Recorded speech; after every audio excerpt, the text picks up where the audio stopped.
good, y'all? It's Stinger, and today I'm going to be showing all of you filthy vermin how to make an evil beat for the Wick man himself, Nardo Wick. So to speed run this intro, let's just get right to it. Alright, so the first thing I have laid down is the Studio Grand Piano from Addictive Keys, and this is what it sounds like.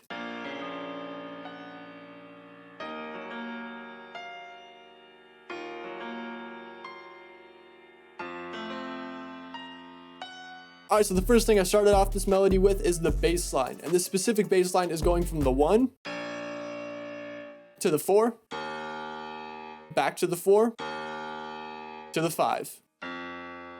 This is a chord progression I like to use all the time when it comes to making dark and evil beats, but keep in mind that you'll get the best results using the minor harmonic scale. After I had that bass line laid out, I threw some chords an octave higher.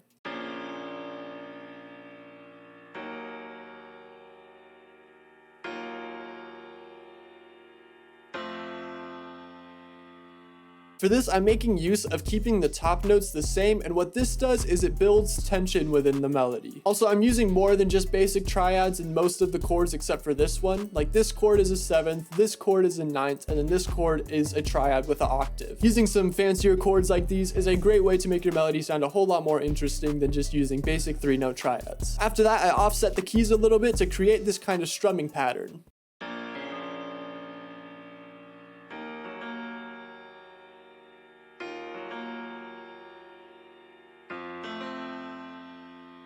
That's pretty self-explanatory, I really don't need to go into much there. And the final addition to the melody are these top notes. As you can see, I'm making use of tension notes, which are notes that are one semitone away from each other in the scale. The progression between those two notes gives off a very dark, suspenseful, and eerie vibe, so I definitely suggest making use of those notes. Also, towards the end here, I have this final note transitioning into the first note, going from F sharp to F. Making transitions from the end of your melody to the beginning is a great way to build resolution within your melody, and it makes it sound like the melody is actually looping itself continuously rather than just the melody playing and then the melody playing and then the melody playing. So now that we've got the first portion of the melody out of the way, let's move into the next. Next thing I lay down are these vocals from Omnisphere, being the classical soprano O's. If you have Omnisphere, make use of this preset right here. I literally canceled my arcade subscription because all I used it for were vocal melodies, and I have everything I need right here. So this is what those vocals sound like.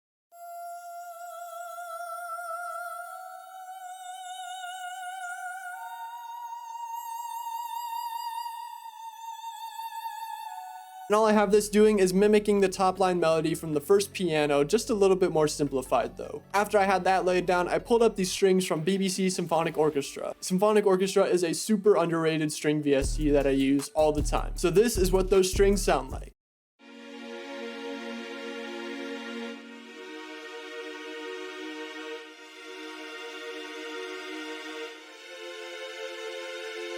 And I just have those bad boys playing the same chord progression as the first melody. And the final aspect of the melody is this sub bass from Serum.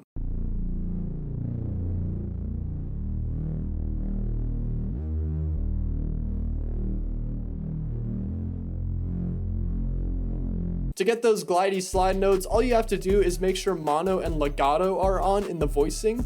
What mono does is it makes it so one note can only play at a time, and what legato does is it makes it so that there's a transition or a slide between those two notes. And if you want to emphasize the slide a little bit more, you could turn on the portamento. So now that we've got all the components done, this is what the final melody sounds like.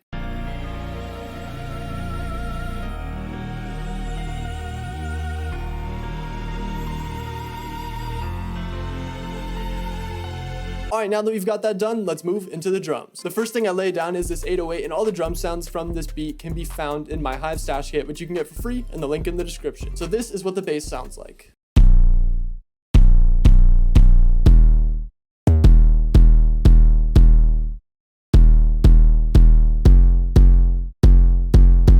With these types of beats, I like to keep my bass line pretty busy, and I like to make use of these triplet notes at the end as well. This is very common when it comes to Nardo Wick or Southside type of beats. They'll either integrate triplet notes in the 808s or the snares or both. After I had those 808s laid down, I threw down this clap.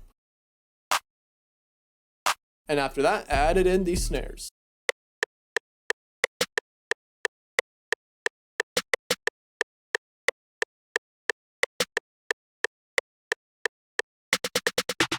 And like I said before, I'm making use of those triplet notes here in the snares as well. After that, I laid down this pretty simple hi-hat pattern.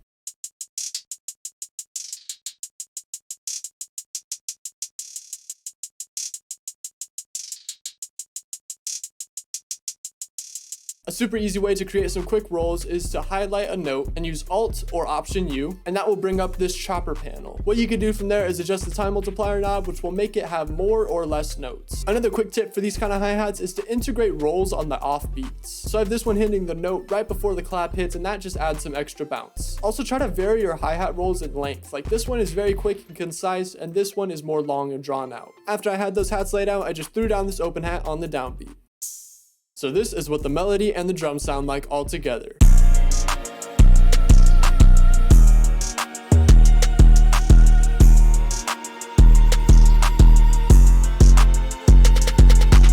So that is going to pretty much cover how to make a Nardo Wick type beat. Hopefully you enjoyed the tutorial and learned something new today. If you have any questions, please feel free to throw them in the comments down below and I will do my best to answer them. Other than that, that's going to be it. Peace.